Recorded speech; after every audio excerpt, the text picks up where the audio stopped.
Rod, welcome to Locked In, man. Pleasure Thanks, having man. you. Thanks, man. Now, I appreciate it. You drove here from Maryland. Yep. Did you grow up in Maryland? Yes, sir. Born and raised. Whereabouts in Maryland? Cecil County, Elkton, Maryland. Is that a small country town vibes? Or? It's like a melting pot, bro. Really, it's you have country people, you have hood people, and they're all mixed together.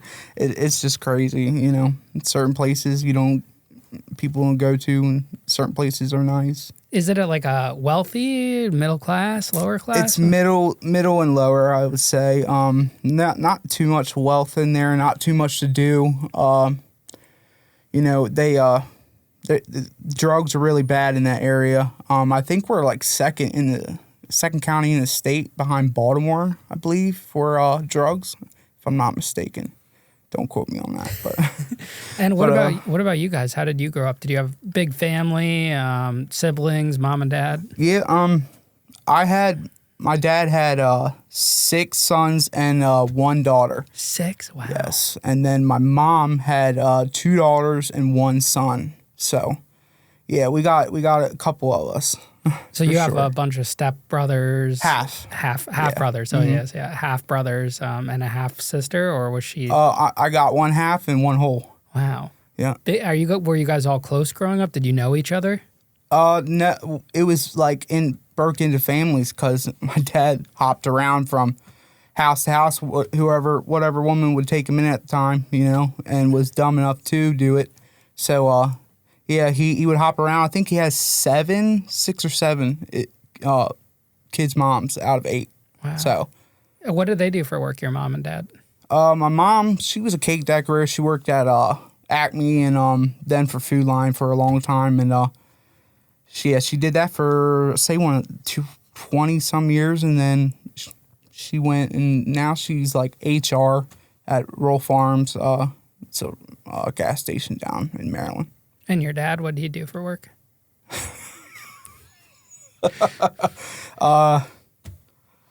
Nothing. Just kind of like a deadbeat type dad? I think he worked 3 days when I was 4 at selling cars. Not even lying, but that's it, I think. Were you closer to your mom than your dad? Definitely, 100%. When did you realize your dad was not really a father figure? How old were you? Oh, almost immediately. I realized mom was the one to go to, you know what I mean? Both for, issues you would ask your mom about and then you ask your dad about. I would go to her with both. She was mom and dad to me. She was, whooping my ass and taking me to football practice, and at the same time, making sure I'm getting washed up at night and had something in my eat to go to bed, and made sure I was getting on the bus in the morning. So she kept the family kind of stable, or as stable as it could be. Yeah, for the first couple years, she tried. She's always done it since day one, but it was very hard. She didn't really have a stable home. None of us did, because of my father. He was very abusive, mentally, physically, emotionally. He was, just a mean person to be around. No one enjoyed being around him. So every time he came around, I knew something was going to pop off. That feeling you get when you're about to get in your first ever fight. You remember that feeling when you're a kid? So it's like that feeling.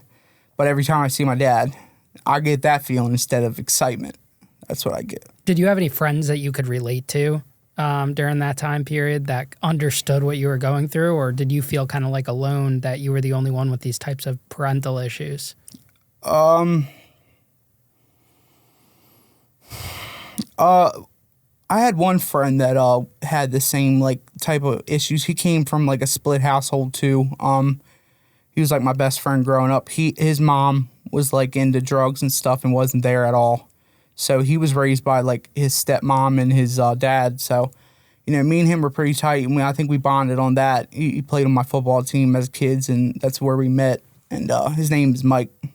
But yeah, I could relate to him, but other than that, no, not really. Other people seemed just fine.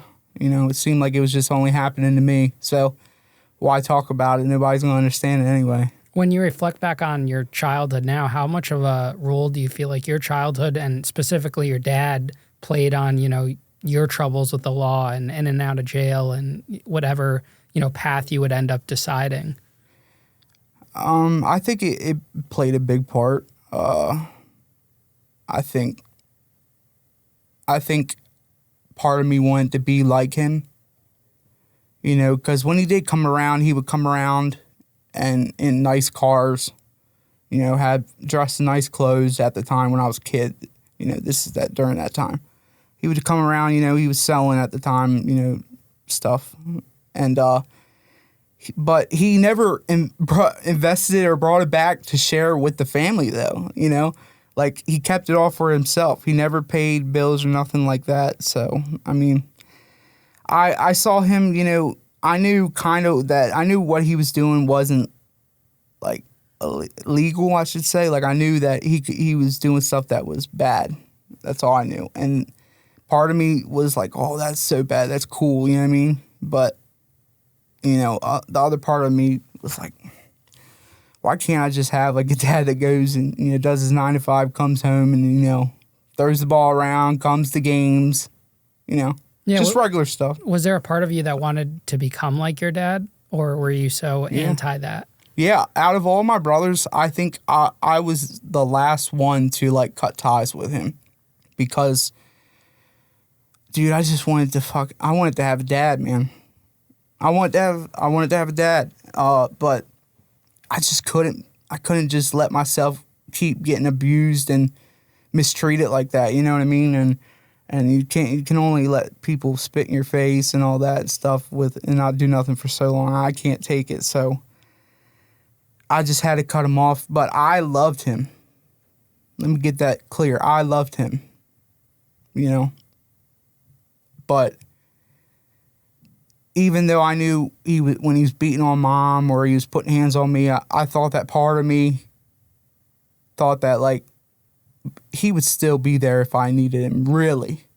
If I really needed him.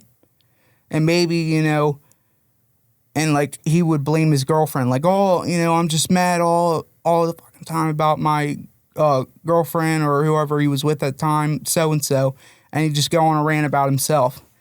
Not asking how I feel or how's your day. I mean, he was totally disconnected from us, but I wanted his love and attention at the end of the day. And I put up with a lot of shit just to try to get it, which never happened. No, you were mentioning to me when we were talking earlier that you have kids now. Is the way that your dad treated you as kids, does that help affect the way you parent your kids now? Oh, 100%, 100%.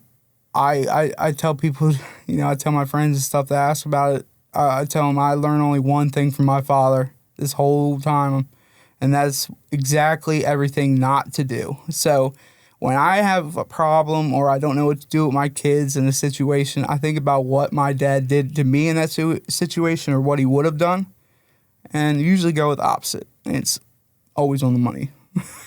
So.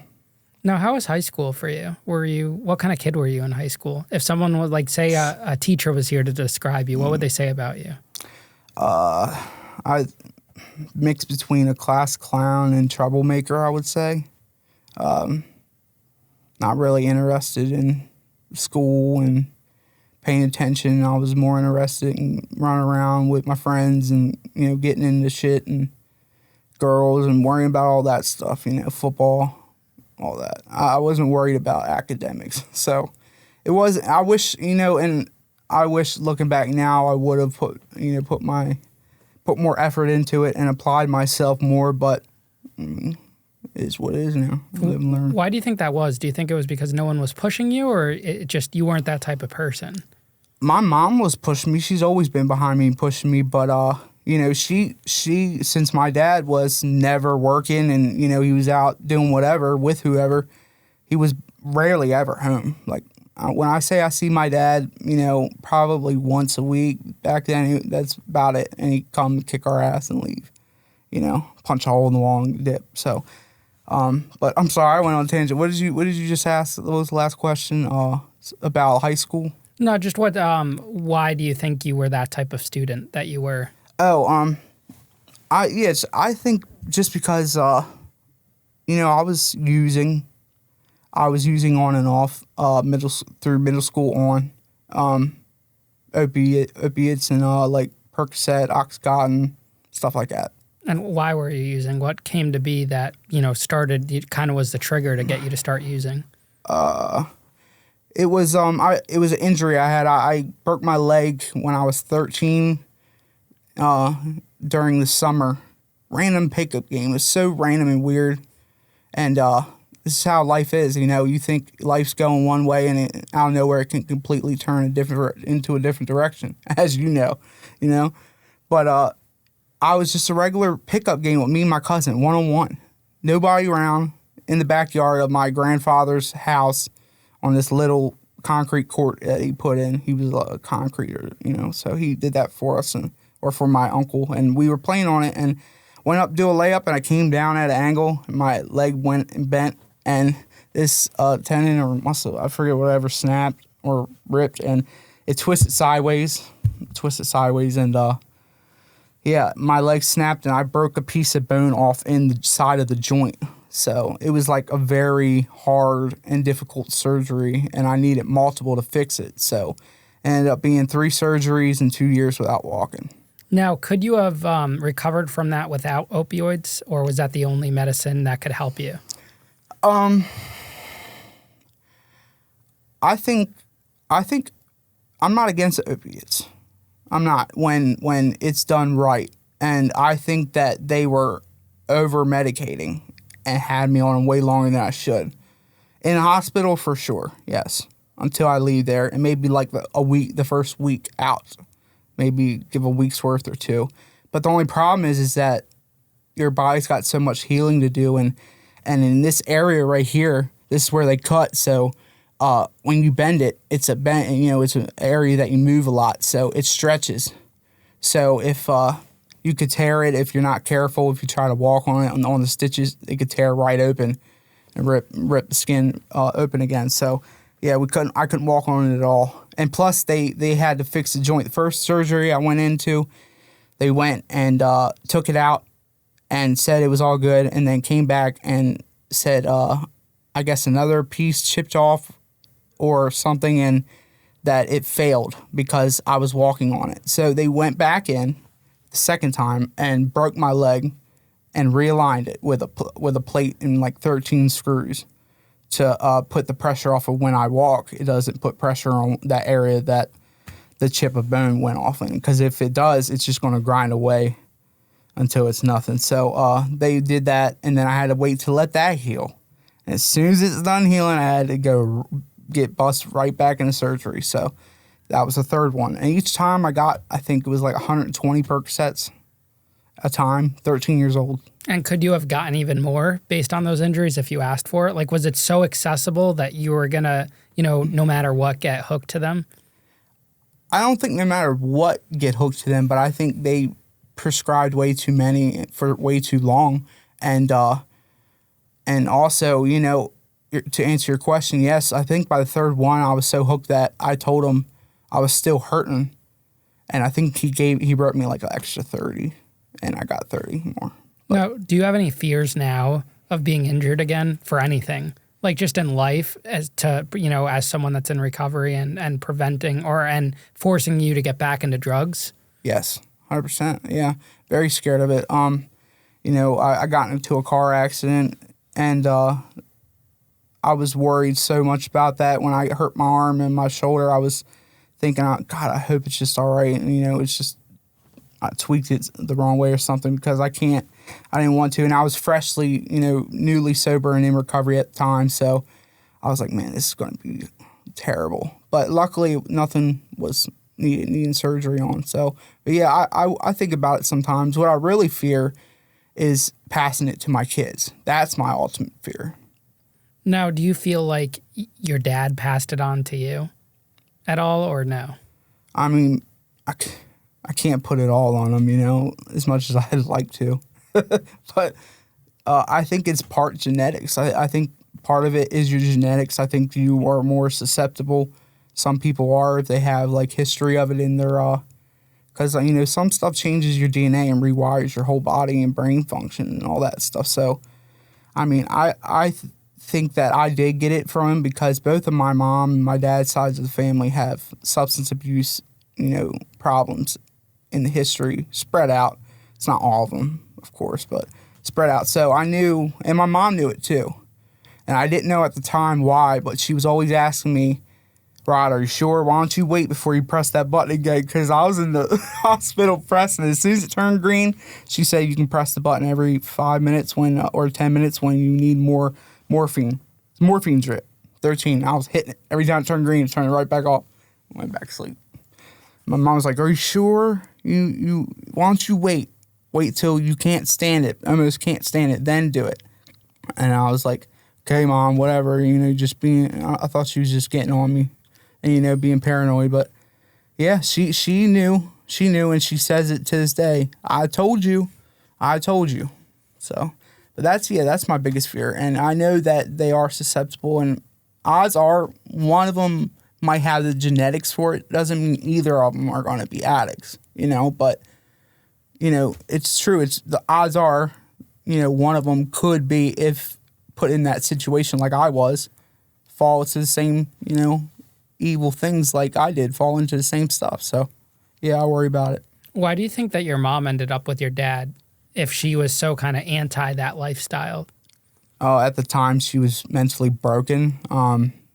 She, even though she's a strong woman, man, she's a strong woman and she's a saint, hardworking, never missed a day, kept the same job, kept the same house, kept us always afloat, never got evicted. Never. Always had food. Always had, the basics of what I needed, and Christmas every year, even though she didn't have it, she made it happen. We had a decent Christmas. Sometimes even a really good Christmas, like 1 or 2 years, when it was really good. But somehow, some way, she made it happen. She got a second job, and that's what I was going to tell you is that I think that I got in trouble and fell off track because my mom was never home, really, because she couldn't be. She was trying to work both jobs. She worked at Food Line for 8 hours and then would come home, give me and my sister and my older brother, a hug, and then say bye and walk right out the door and drive to the gas station, Rural Farms, and work her shift there till the nighttime. And then we had to go to sleep before she got home. So, and she was still awake. She would wake up when we got up for school in the morning just to see us and stuff. So, made sure we're up. So, she is a saint, but she was never there. So do you think if you had a stable 2-parent household, you wouldn't have ended up where you ended up? Yeah, I don't think I would have been anywhere near where, I am today because of that.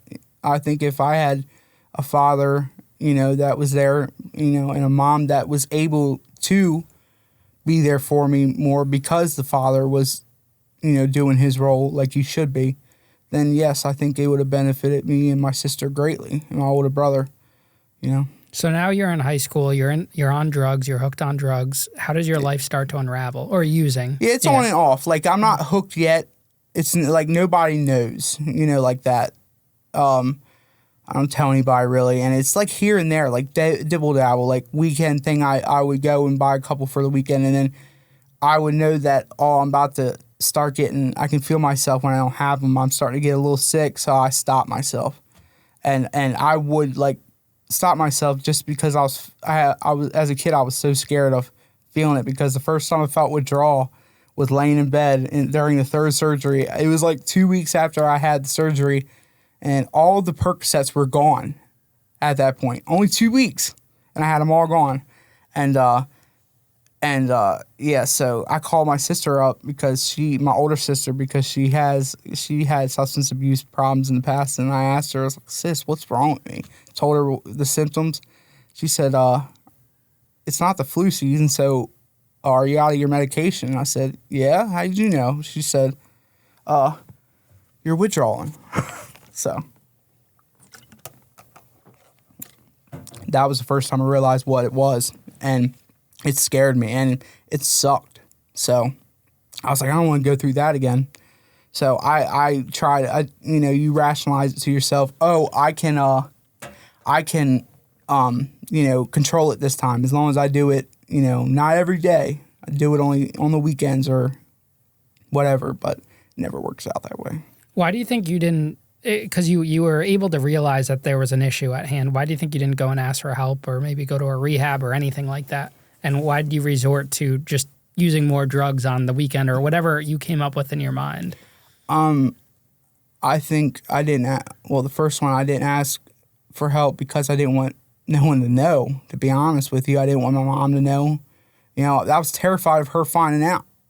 She would beat my ass all over that fucking house if she would have found out. And what's even nuts is the boyfriend at the time, she was seeing a guy for a couple years, and he was the best guy out of all of them that, was there during my childhood. But he was on the porch out one night smoking, and I had my light on in my room, and I was like already high, and it was during after the third surgery. It was during one of the first 2 weeks that I was talking about, and I learned to crush them and snort them. You get, make them last longer, right? But so he sees me do it. He sees me do a whole line of Percocet through the window, and I just hear, "Motherfucker!" And he threw his sandal at my window, and I just hear a bang on the window, and I look out and I look down and I see a flip flop, and then I see him on the porch, and I just see him slam the door. I sit on my bed. I'm like, oh my, I think the world's over, right? He comes in storming in. "What the fuck are you doing? Are you crazy? Blah blah blah." I was like, please, please, please, please. I'm sorry. Yes, I did do it. But don't tell Mom. Whatever you do, please don't. Like, keep it between us. And I kind of made him feel bad with the stepdad thing. Like, come on, man. I was like, you're still new here. You're trying to get on my good side too. Come on, let's work out a deal here. He's like, all right, fine. But you're doing whatever chores and you're not leaving the house, and you better not be fucking doing. Give me your medicine. I'm going to give it to you from now on. And he didn't tell her. And I told her about it years later, I think like 2 years ago, and she was fucking pissed. She was like, oh my God, if I see him right now, I would have smacked him in his mouth. And he'd ever told me that my son was snorting Percocet in his room at 13. Did Crazy. you still stick with sports through high school too, or did you start to move away from that? No, I played sports all through elementary and middle, and then it was I didn't play in high school at all. No. Do you wish you did, looking back on it? 100%, yeah. But the girls I was seeing at the time, I was worried about them, man. And I was going to do it. I was like, I think it was junior year, and I told her I want to play, and she was like, "No, you got me pregnant. You're not playing football. You can get hurt," and that was the end of that. So I didn't play, but yeah, I wish I did. Looking back. So do you end up finishing high school? Yeah, graduated. Yep, and class 2015, baby. Oh, 2015. Okay, and you had, I think that's my brother's class. Really? You had a kid before graduating. Yeah. Yeah. Wow. Yeah. I had my senior photo. Actually, I had my daughter in it. I'm holding my baby in the senior photos when we went back during the summer in between junior and senior year. We went in for senior photos, and I took her in there and have them. But yeah, it was hard. It was hard, but I am so thankful for it because that was like the longest stretch and like what cut me off and for a while with the opiates and everything. I didn't like do really anything. I drank like here and there. Never really liked drinking, but I drank here and there. And, when she came, I was worried about her. I was worried about making sure my daughter was all right. So I wasn't, doing all the BS at that time. No. How normal was it for people in your town to have a kid at that age? It wasn't normal, but it's normal to be, kids messing around at young ages. That's normal. Older guys low key messing around with underage girls is a problem down there. That happens too. But it's only, I think there was two girls had kids, and then my girl was there and then me, so. It's interesting that you were able to finish school while, still fighting your drug use and having a kid. I give you credit, most people can't do that. For high school, a lot of people drop out. Thanks, man.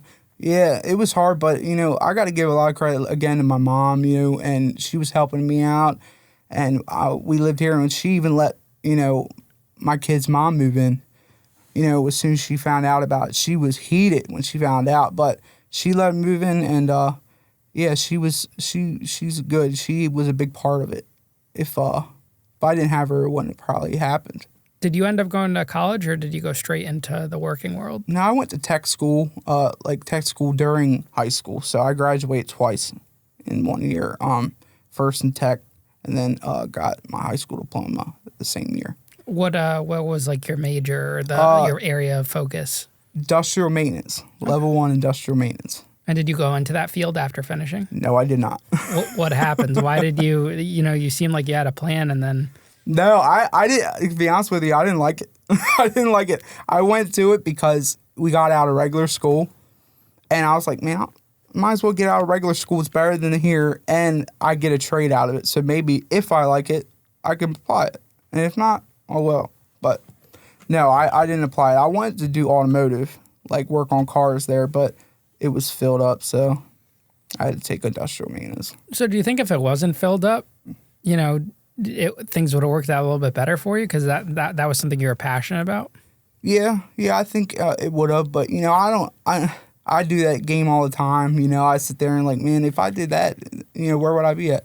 But yeah, I think I would be working on cars and stuff because I do love cars, and I was not interested in working at some plant back there and fixing electrical issues. I didn't. No, cars are way better to me. Yeah. So what happens next after that? What, after graduation? Yeah, after graduation. So, I graduate in the summer.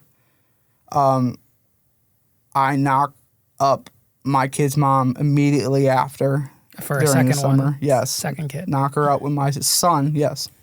My 8-year-old son, yes, Nolan. And so I knock her up and, just trying to do jobs here and there. I worked as a bus boy at Schaefer's, it's a restaurant. I worked at this battery place delivering batteries. I worked, all kinds of different odd end jobs. Just trying to, keep money for my kids and her, my kid's mom. But did something stupid the winter of that same year. I caught my first charge ever. It was like as soon as I turned 18, I caught my first charge, like an idiot. And my mom warned me about it, but I went into a Kmart and stole Christmas presents for my nephews because I didn't have no, extra money for them or whatever. So I stole some Christmas presents. They were wrestlers. They were big into wrestling at the time. And I stole some Christmas presents for them, got caught. By Kmart security? Yeah. Wait, but what about your own kids? You weren't thinking about your own kid at the time? I was, but I was thinking about all of them. But I was immature at the time. I wasn't, you're caught up in the moment. You're like, okay, they got what they need, but, my sister was struggling at the time, so they didn't have what they needed. So I was like, okay, well, what did it was I seen them a couple weeks beforehand, and they asked me for it. That's what did it. And I knew I couldn't get it for them.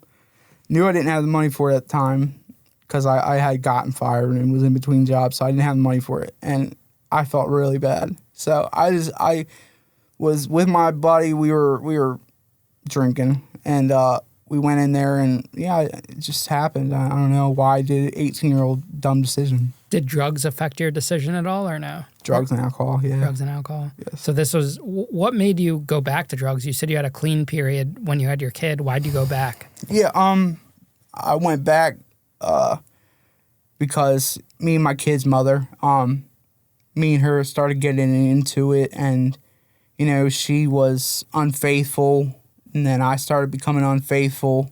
So, and the fight started happening, cops started getting called, and, protective orders and all this stuff. She started trying to get all this stuff on me, and I started seeing what type of person she was. Like, no kidding, Ian. I knocked her up the first time with her. Okay, first time, only one time, at my best friend that I told you about's house during homecoming night. Homecoming night. Was that your homecoming date? Yes, she was. But yeah, it was just the girl I took to homecoming. She wasn't even like my. I don't even want to say it 'cause it sounds so bad, but I was broken up with my girlfriend at the time. So this is a side piece. and she moved to our school and was a new girl at school. So I just started talking to her, and we broke up, and I just ended up getting with her instead.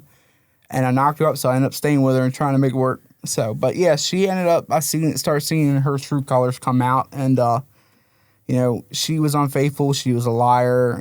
She was a lot of manipulation and stuff like that. Like example, I dropped her off at work one time, during high school, right before I think senior year, and as soon as I dropped her off, I forgot that I had her credit card. She left her credit card in the car, and I drove back to give her a credit card. It was only like 20 minutes, dude. Drove her back to get her credit card. The bitch wasn't there. She wasn't at work. I was like, I asked her friend, because that's how she got the job. Her friend was there, and I said, Karis, where is Faith at? And she was like, hold on, let me see. And went in the back and never came out. So I was like, oh no. I started getting a sick feeling, I was like, oh, something's up. So I started blowing up her phone. She's not answering me. She usually answers my calls immediately. So she's not answering, and she texts me, says, I'm busy at work. What do you need? And I sent her a selfie of me at her front counter like this. And I said, are you now? Where are you? And she didn't text me back after that and started ghosting me. And I have, it was my daughter at the time. I had my daughter in the car. Everything was just going great.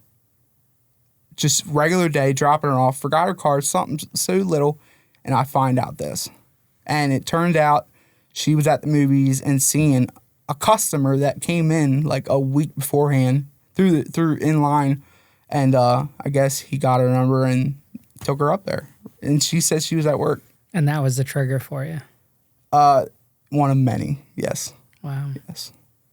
Do you think it was fate that you got her pregnant, like on that first time? Like, what are the odds that the very first time you hook up with her at that age and you're having a kid with her? Mm-hmm. And then you're having not only that, a second kid with her too? Yes. Wow. And the first time we decided to go unprotected again after the while was when I got her knocked up with my son. Holy cow. One time each, yes.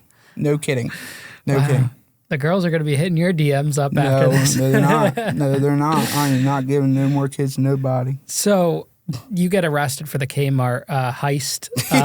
What happens to that? Did they book you into a jail? They gave me a citation, that's all. But, went on my record, and I didn't understand either the whole job thing. Like, now it limits me so much. That just one from charge? That one little theft. Because that's shoplifting, right? Yes. Yeah.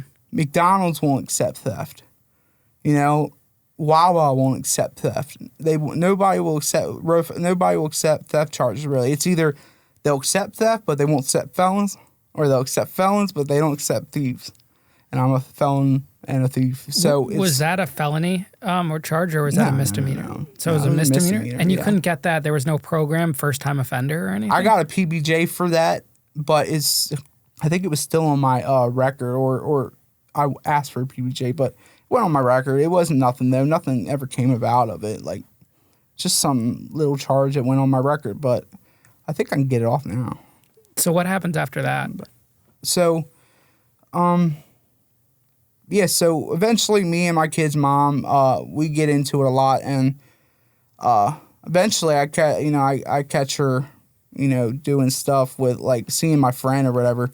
It was a buddy I had, one of my best friends, and it was an Easter Sunday, and she was pregnant at the time, and she went and said she was staying because my mom kicked her out because she was just being an asshole to everyone. Like, my mom, she disrespected my mom. That I couldn't tolerate. I had to get her out of there. So my mom was like, shit, I gotta go. So she went. And, but yeah, I was just had a feeling, and I looked on Facebook and I saw a selfie that she put up, and my buddy, like, that she barely knows, hearted it. And I was like, what the fuck is that? So I drove down his house. He only lived like 10 minutes down the street. Drove down his house. Sure enough, her car was there. So I was like, I'm done. This is it. And then they claimed that her car got busted all up and stuff like that. And they took me to court for it. She went on the stand for it. He went on the stand for it. And the only thing he saved me was he said something like I had custom headlights in my car. And that was totally not true. I wasn't even driving. It was my mom's car, and she didn't have custom headlights. So he was totally wrong about that. And the judge was like, "No, we can't move on with this. It's done." And he threw out the protective order and the all these charges for messing her stuff up allegedly. Would that have been the first of like a serious charge you would have gotten if that stuck? That would have been yeah. But I started, I got really depressed and eventually relapsed and trying to juggle being a dad. I never missed any birthdays or Christmases or nothing like that. I always made sure, even though on my worst day, I try to make sure that I was there, present. That's one thing I cannot be as a bad dad. That's my biggest fear. So I was always there, but it always happened. I was always locked up on my birthdays. Like, I was always in jail on my birthdays. It was the weirdest thing. And, like, the first time in 5 years I celebrated my birthday was, like, in 2022. Yeah. My mom was like, wow, you're actually home for it. We can have a cake and stuff. So what were some of these times you were getting arrested for, and what was happening? So I was, catching thefts. I was, just charges related to it, getting into it with people, that trying to rip you off, get caught up, get pulled over, get caught, what's it called? Like, I don't know how to say it, running up in people's houses, stuff like that. Just get into it, trying to find money, doing, cruddy things, and yeah, that's what I was doing with it. I was getting worse and worse by the minute, and spiraling down to where I couldn't be a good dad anymore. And I checked myself into rehabs and all that. And then eventually I got, this felony case that I couldn't just go do a couple months for or whatever. And they put me in drug court for it. I ended up asking them to drop it down to 1,000, 10,000, and I would accept drug court for them doing that, and that's what I took. And what were the charges for that case? Ultimately, it was a theft, 1,000 to 10,000. I was stealing bunches of iPads from Walmart. Wait, how could you even steal from electronics from Walmart? I thought it's all locked up. It is, but the simplest thing, I walk up, I used to dress up nice, and I walk up, I hide my I hide my marks, my track marks, and I get dressed up in a nice, nerdy outfit, looks like, and I come in there and I would act like I was buying them, and I would go all the way down to when they get to when you want insurance or whatever on it. What's it called, that form where they'll fix it for you if you break it in a certain amount of time? When you're checking out on the screen? Yeah. Okay. What's that called? Like where you can... The waiver, insurance? A couple extra dollars you can get that. Yeah. Yeah, so when they got to that part, they would pull it out and they would put it in a bag. They would unlock it for me. So once they got unlocked and set it down, I'd threaten them and tell them, don't fucking follow me or something bad is going to happen to you. And I would run out. The automotive door was right there. So what, do you just grab it from the table right there? Yeah. They set it down. They would freeze. Like, almost every time they would just be frozen, like, okay. And I would just take it and walk. And that's what it was. Like, it was the simplest thing ever, And you're not wearing a mask, nothing. You're just... No. Reckless. I was running there stealing TVs, anything. Like, it was bad, dude. It was bad. And then how many times would you do that? And would you hit the same Walmart? Yes, I hit every Walmart from Cecil County down 95. I Googled it and marked them, and they ended up catching me for all of them with it later on. But that's why I dropped the fee down to 1,000 to 10,000, because I was stealing iPads and stuff from every Walmart, Harford County, Baltimore, Cecil, and I would drive down to Baltimore to get my drugs. So it was convenient. Are you like banned from Walmart now? Yes. How does that work? Yeah, I know like forever. when people get shoplifting charges, they'll get banned from that store. How does that work? Do you get like served with a letter or? Yeah, and part of like your plea agreement is that they tell you the owner or whatever, the corporation has banned you from the store for life from all locations in the world. So I'm not allowed to go in any more Walmarts, which sucks. I like Walmart. But if you go into one now, they're not gonna, like if you go in the one in Danbury right now, what are they gonna do to you? You know, they got like their cameras got like recognition. So if people that have been banned or been caught thieves, whatever, known thieves, they have their faces in the thing. So I don't know about all the way up here, but they have certain regions down in my area. And this woman, I guess I ran all over her region, and she came to every single court date. She was there with the cashier, made sure they were there every single time. So that's how they did it, by regions. But I don't know. They probably could eventually, if I like showed my face and walked in there. Yeah, it would probably pop up saying I'm banned and they need to get me out of there. How'd they finally catch you and arrest you? They didn't catch me at first. I got away all the time. And was stealing a bunch of stuff, and I actually got clean months later, forgot all about it, thought everything was fine, didn't realize about the face stuff that they have in their cameras, went right in back into my local Walmart to go grocery shopping with my kids. And you were going to pay that time. Yeah, I did pay. It was with my kids and my kid mom at the time, and I walked in there, and I went grocery shopping and bought a couple things, and as soon as I went walking out, they had two Elkton cops sitting around the corner waiting for me to walk out, and they said, walk back inside. I said, what? I have my receipt right here. They're like, we're not worried about that shit in your cart. Get back inside. I said, fuck. And that's how it went, and they took me in there, and that's when I knew they knew. What would you do with the items that you would steal? I'd take them down to the block in Baltimore and sell them. Like on the street? Yeah. People how does this work? Like you have an iPad and you're on the street saying, do you want one? Who's buying this? They got to know it's stolen. You know, plugs and stuff, people, corner boys and everything that are down there, they all do it. You just pull up and be like, yo, I got brand new iPad for $100. You know what I mean? 150. And they'd be like, they jump on it all day. They love it. Wow. Yeah, I get it within a half hour. I was good and had all my stuff sold. And it's not tracked that it's stolen, like with the serial numbers? No, it wasn't for me to worry about. I never kept one. Wow. So that was the last time you ended up getting arrested? No, I got into a bunch of trouble. All my arrests started really happening once I went into drug court, because that's when I started getting locked up consistently.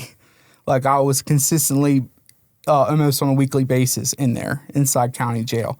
So that's what really had me and got me, and I started getting burnt out on it. And like drug court, every little thing, they're locking you up, man. When I first came in there, they're really strict. So I was miserable about it, so I just started running and gunning, getting in trouble. I was running from the cops, took them on a chase down Route 7 in Northeast Maryland in Cecil County. They caught me, though. How'd that happen? How'd the chase start? Dude, so drug court sent me to a rehab, right? Okay, because I was using it. I relapsed one time, and they sent me to Harford County, and it was I can't remember the place it was called, sorry, but it was a rehab, and I got kicked out of it within a week. I got caught cheeking my medication, and yeah, so because they were giving me Suboxone too early. They were trying to stuff it down my throat. As soon as I got there, I was like, yo, I'm sick. Like, I'm dope sick. I'm not taking it. And I would cheek it, and I'd put it in my pocket, and the lady caught me like the fourth day I did it. But I got kicked out of there, and the same day, at the same place, but in a different house across the street. My other friend, my buddy, got kicked out for having bro snuck his girlfriend in to the rehab house. He snuck her in. It's not like a recovery house. It was a rehab. And he snuck her in, and she was staying there every night, driving down from our county to his, and then leaving before they came in to check on him at the morning. So they found out about that the same day, kicked us both out. So I just got to ride back up with him and went to his house. And then how did they start chasing you with it? So I had my girlfriend come over once I got back into Cecil and told her what happened. I was like, yeah, I'm going to jail again. Don't know when, because let's see, but I'm not turning myself in. I called drug court up as soon as they kicked me out, and they're like, oh, it's all right. It's about, 10 o'clock now? You can make it here by 1:30 court on Friday, and that's when we have court, 1:30 on Fridays. I was like, fuck, no, I'm not. I was like, what if I can't get a ride in time? They're like, you better have your ass here, or we're going to put a warrant out, bottom line. We'll see you then, and hung up on me. So I was like, fuck that. And I went up with my buddy and went to his house instead and tried to hide out. But it didn't work out very long. 3 days. He told on me. He called the law on me because he didn't want me staying in his house. And he didn't tell me that. You could have just said, yo, bro. He said my girl was wilding out on him because she was wild. My real girlfriend, her name was Christiana. But he tried to kick me out and wouldn't ask me to leave. So he called the law on me about it. And then the cops showed up there, or did you already leave and then they started chasing you? Well, he didn't know I heard him. He was talking too loud. He was all methed up, and he was talking too loud, and I heard him and his girl talking to the cop about it in the next room over, and my girl heard it too, and she said, you better grab your shit and run. So I ran, and I heard they said, he's going to be laying down, he's about to take a nap, and he's going to be in our bedroom or some shit like that. So I took off and started running down the road, and, like a madman, I was cutting through woods, cutting through people's yards and shit. And of course, someone calls law on me anyway and tells them where I'm at now. So eventually, I was so dehydrated. It was such a hot day, bro. I remember that. It was so hot. I ran, I think, like a mile and a half, and I swam in this little creek and got out so dirty, covered in dirt.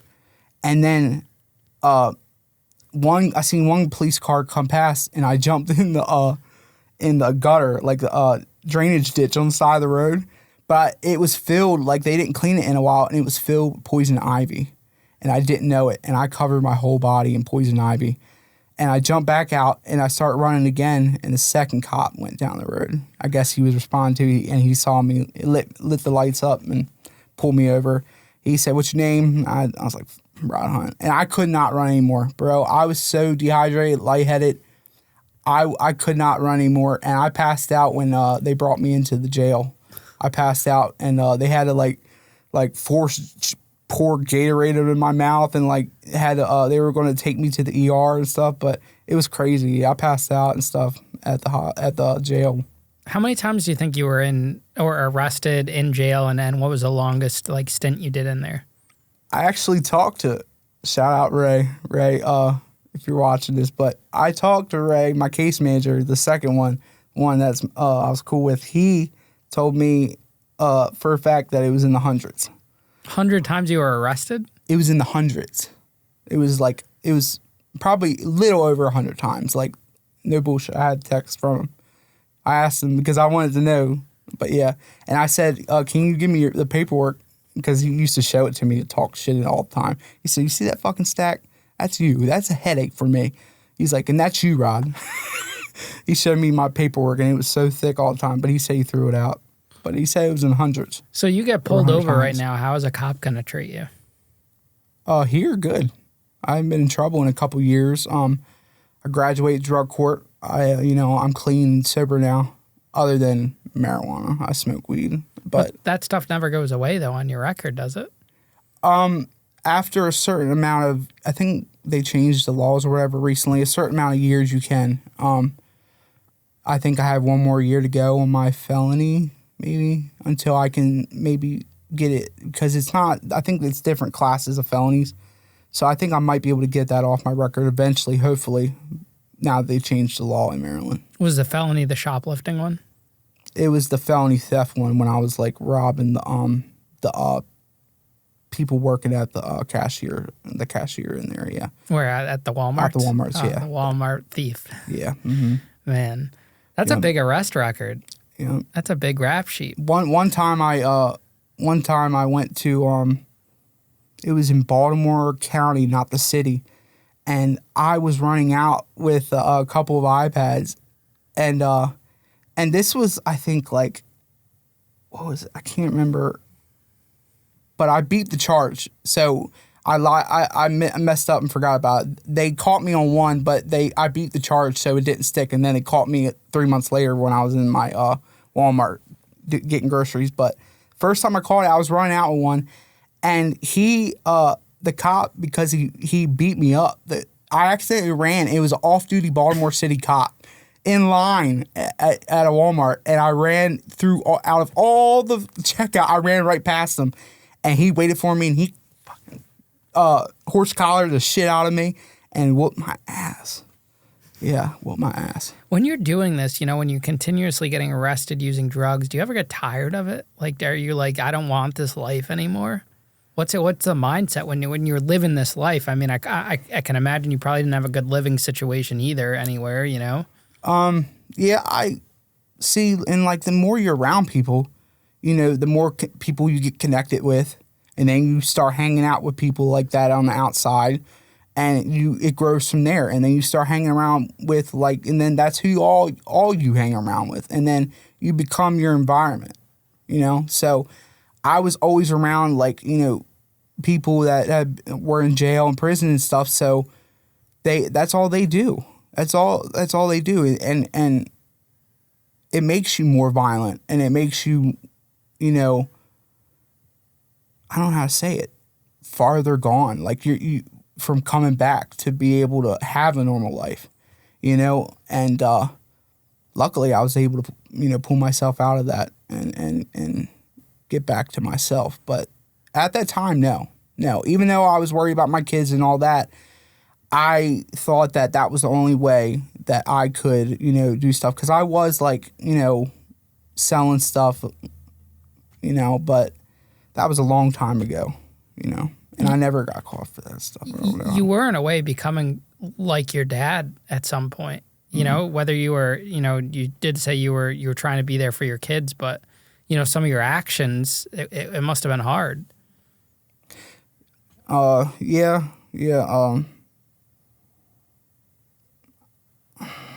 I always told myself I never want to be my dad. I never want to be anything like that motherfucking asshole. But I ended up being almost everything I hated about him, besides the abuse of my family and treating my family like shit. Besides family, everyone else, if you're not one of my people, I would rob you. I don't care. I didn't care about you. I didn't have empathy. I think that because of my father and how he was, I didn't have his empathy like that. And I didn't care. I thought, so the fuck what? I need this. My kids needs whatever. And I have a habit. I got a bunch of stuff I need. So I didn't care. I just wanted to make sure I got money for drugs and for my kids. That's all. That's all I was worried about. But I didn't care. I got it. No. When was the final straw for you? When was it that moment where you're like, I need to make a change in my life and do better? T's death. Christiana. Remember I told you my main squeeze back in high school? Me and her were fighting in on an off period, and I ended up knocking up my kid's mom. Well, I ended up re-linking up with her later down the road, and her name was Christiana. And we ended up getting back together, and things were great for a while, but her family always has hated me, and and they've always mistreated her too. They're all, I don't even want to get into them, but when she died, that's when I knew that I am going to die if I don't change. If I don't make a correction, I'm going to do the one thing that I am most afraid of in this world, and that's leave my kids without a father. Like thinking of my daughter or my son in a situation that I was in, for example, or, you know, my sister was in, that I'm sorry, I messed up. What were we saying? Sorry. It was Just about how. I'm sorry, I messed up. No, you didn't mess up. You were saying you didn't want to leave your kids without a father after she'd passed away. Yeah. So I knew I had to make a change. Yeah, I knew I had to make a change, and I checked. I was going into rehab that day, and I ended up. My first day of rehab was her death day. How did she pass away? OD. She OD'd.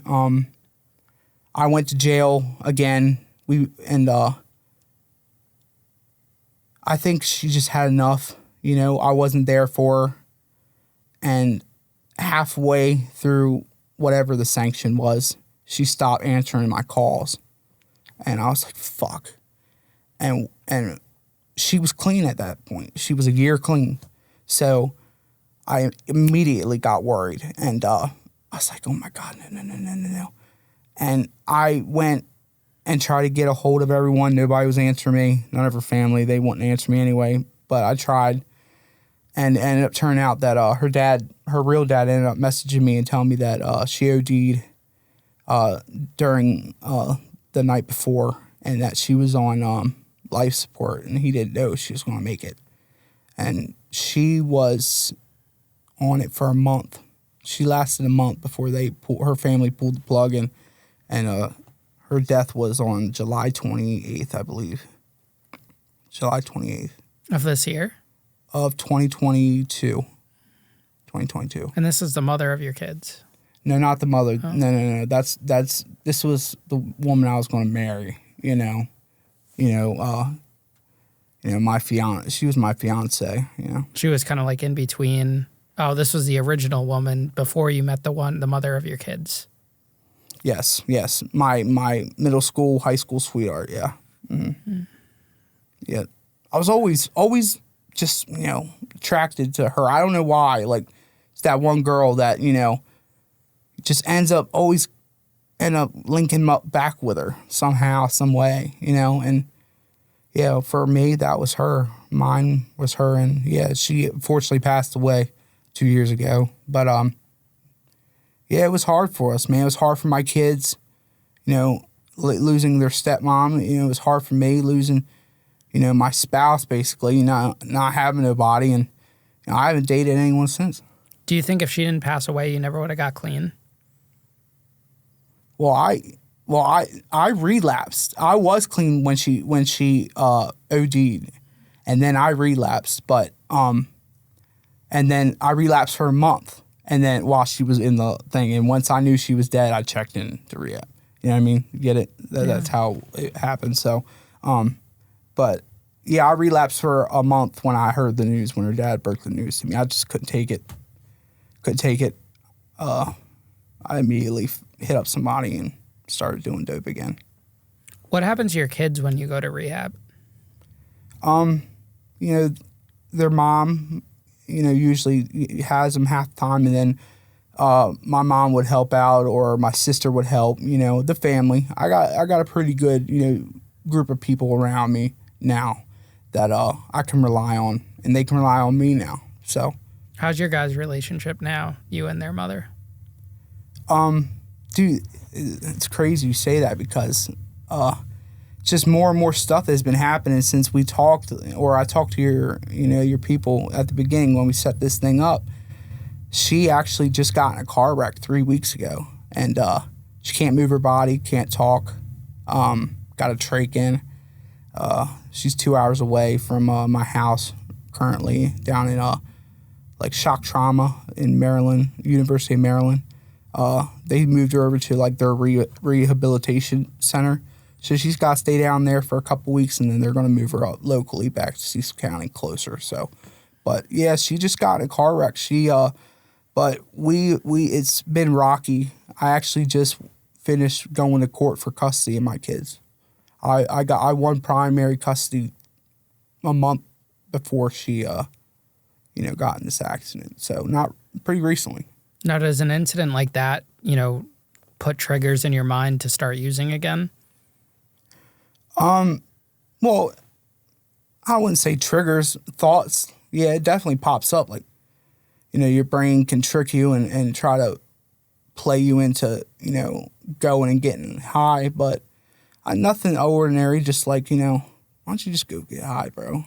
Go grab something. It's all right. And it's just a brief thought, and then it just goes away because, I'm pretty seasoned to this now. But, at first it was hard. When I first started trying to get clean, it was hard. Triggers were everywhere, and I was very easily,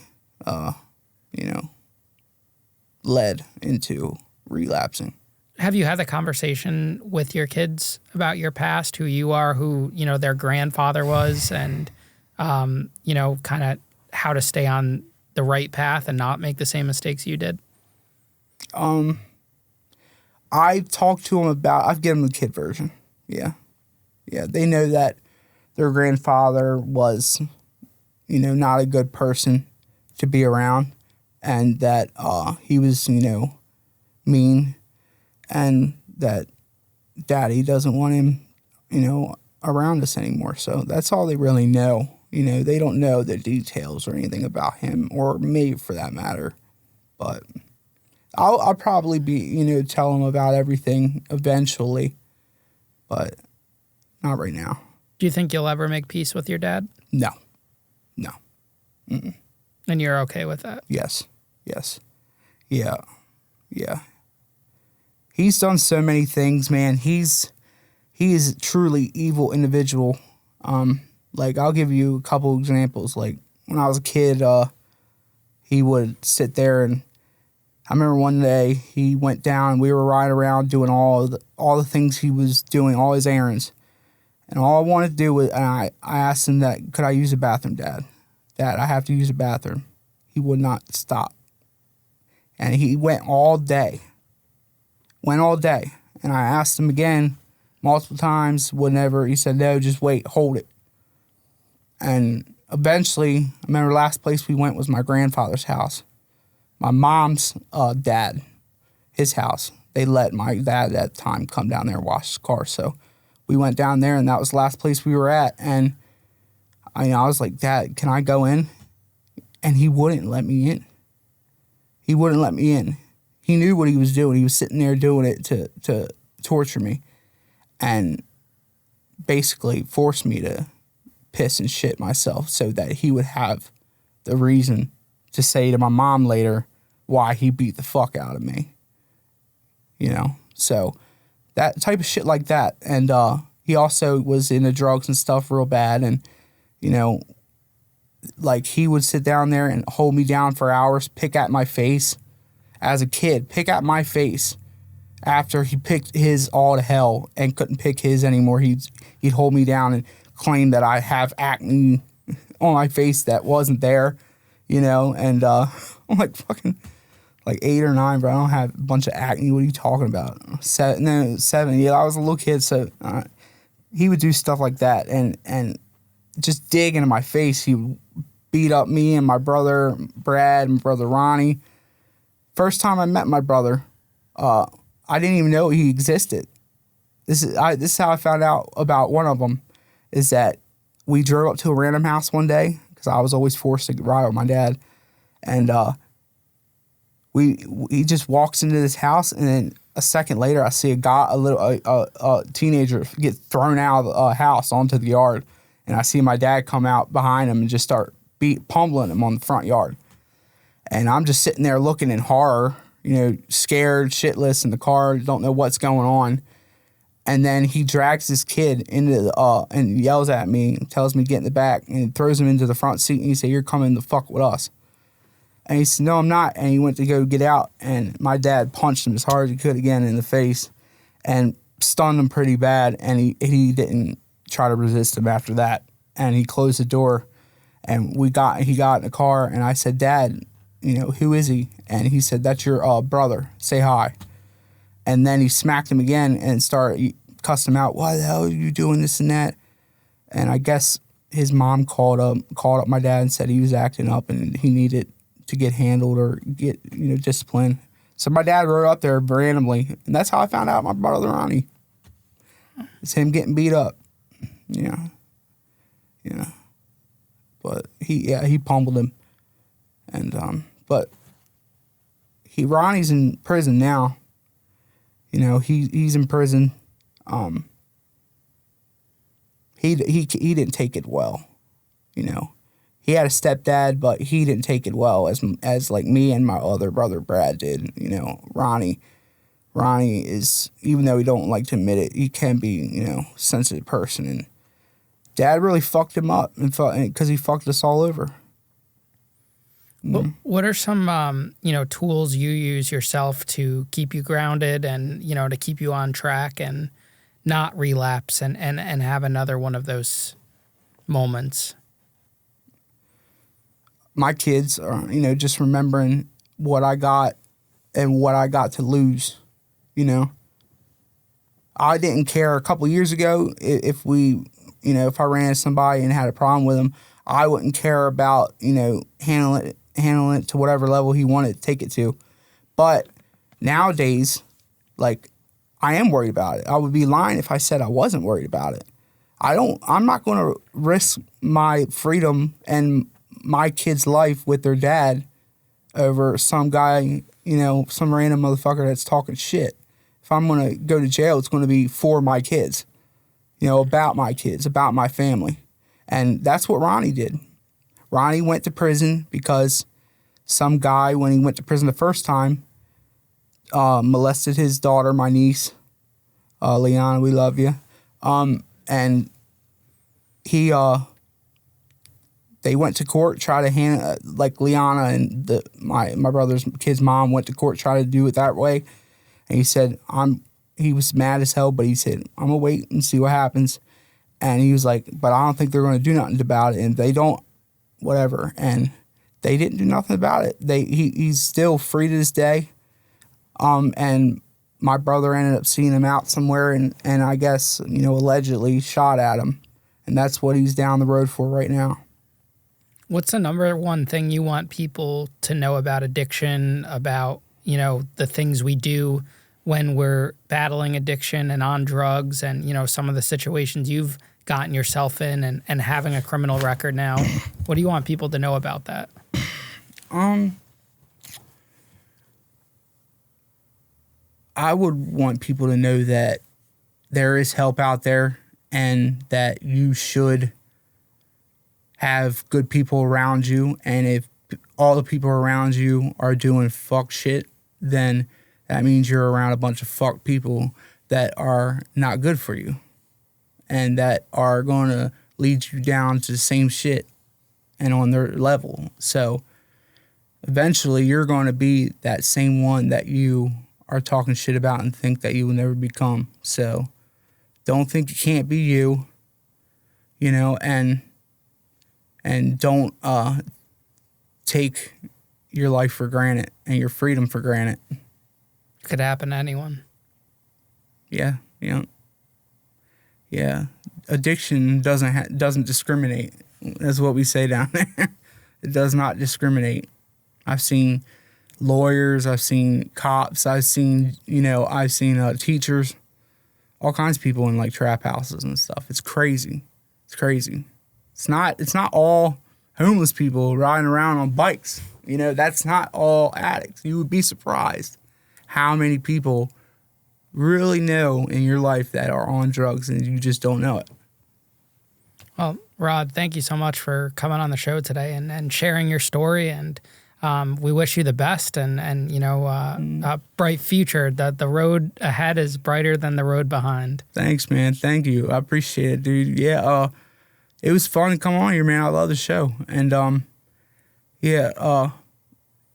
wanted to thank you, dude. I love the honesty that you put into these, I think that you're honest about what you do here, and I think that's awesome as hell. I think that you are being real instead of being fake and going with the norm of oh, I'm a tough guy, gangster, gang member, blah, blah, blah, when I come out. Not everyone's, all these tough guys come out. It's only so many tough guys in a prison.